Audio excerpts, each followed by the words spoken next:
Hello people, and welcome to Crypto Exposed. Okay guys, got some great news here for you, and I think this is actually really big in terms of like institutional adoption of HBAR. So I'm going to go through the post here by the HBAR Foundation, and then I'll explain exactly what this means.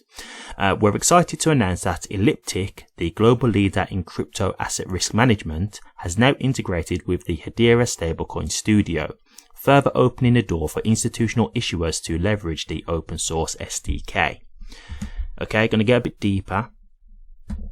By integrating the Stablecoin Studio into Elliptic's holistic screening and investigation solutions, this brings an additional layer of risk mitigation to issuers on the platform.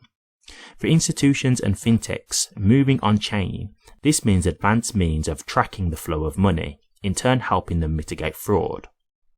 Any wallets or transactions screened in the Elliptic platform will automatically trace across and between different blockchains and assets for risk, now including the Hedera network and native tokens. As stablecoins become ubiquitous for fintechs and institutions alike, we believe these new risk mitigation capabilities will further distinguish Stablecoin Studio as the go-to choice for all issuers. Okay guys, so why is that really such a big deal? Okay, so when it comes to institutions, right, there's a certain level of compliance and law that they have to follow, okay? So if, for example, you think of a bank, right? If a bank is sending money on behalf of someone, or if let's just say to open up an account for someone, right? You know, when you go to a bank and you want to open an account, there's certain things that they will ask for you. They'll usually ask for like a utility bill, they'll ask for like a passport or a driving license and these kind of things before you can open up the account. What's that? That's KYC. It's know your customer, right?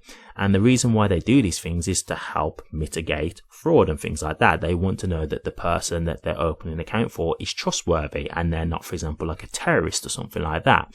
So what this is basically saying here is Elliptic, who are doing risk asset management, are basically putting like a layer within the Stablecoin Studio. So this is going to help when it comes to like tracking down fraud in terms of people, hijacking accounts and things like that. So it's adding a whole new layer for when institutions want to get involved to make it more safe for them to use this service. Because this is one of the things that people don't like right now with crypto, is that people can have wallets, but it's not tied to someone's like identity, right? So someone can like hack a wallet and you might be able to see the wallet, but you don't know who that person is.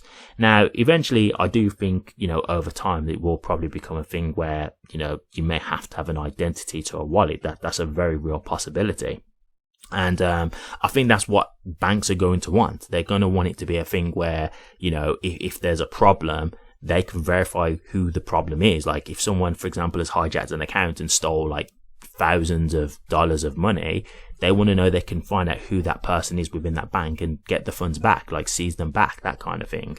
So I do think this is something that they're going to want. And so what you're talking about here is, this is what you're talking about when you thinking mass adoption. Like this is the kind of thing that banks and stuff, they have to comply with by law, right? Like if they haven't got these kind of procedures in place, they will get fined. So this isn't a thing of, them doing it because they want to do it. They do it because they have to.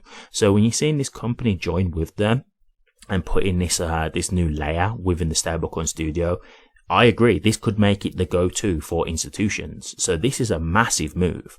If institutions are looking at wanting to do stable coins, and if, like, for example, they want to do cross-border payments with stable coins, because that's something that Hedera are doing a pilot on right now, this is going to make them more appealing and more attractive to the institutions. So this is really big. Like I can't really overstate how big a deal this is. This is a really huge thing, because it is like, it's a must for institutions. It's that simple. It's an absolute must. So the fact that they've put this in, this could be huge for the future of HBAR. It really could, because as stablecoins become bigger, I've said this before, I do think you'll probably get to a point where, each country will have their own stablecoin. I think that will be a very likely thing as we start to get into like more crypto mass adopted world.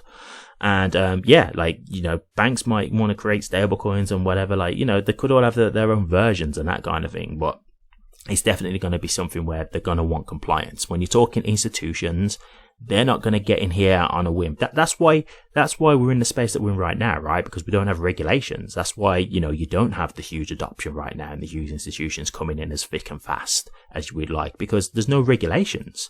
You know, they want to know they can come in when it's compliant, and they know that there's not risk of people getting sued and money just getting lost and they can't get it back. Like, these are the kind of things that they're going to have a concern with. So once all that's, you know, dealt with and we're not in that position anymore, the institutions will come flooding in, and this is why you can see at that point they'll be looking at something like Hedera, who have this stablecoin studio with this new trust layer, and they'll be like, yeah, that's great, that's exactly the kind of thing that we're looking for. So this could be absolutely huge for HBAR's future. So make no mistake, this is a big deal.